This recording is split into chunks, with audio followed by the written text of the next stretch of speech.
Hello mga B. Oo, ako lang ito. Ang sisira at tutusok sa makatas mong sponge. So nagtusok na pala ako ng mga masinjana. As usual, habang tinutusok ko ito, ay kumatas ang sponge. So dalawa palang sponge ang ginawa ko. Dahil dalawang arrangement ang gagawin natin. Alam ko nakaka-relate ka. Kasi kung ano yung gagawin natin sa kabila, gagawin din natin sa isa. Parang yung jowa mo. Pag inano ka, ahanoin niya din yung kabit.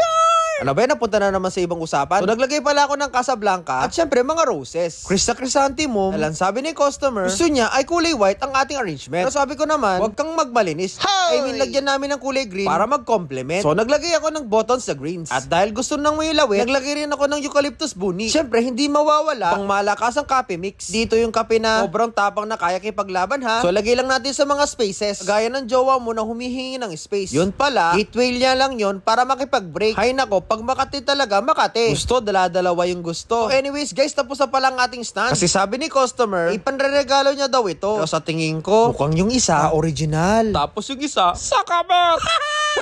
Per joke lang ha. Pero baka totoo.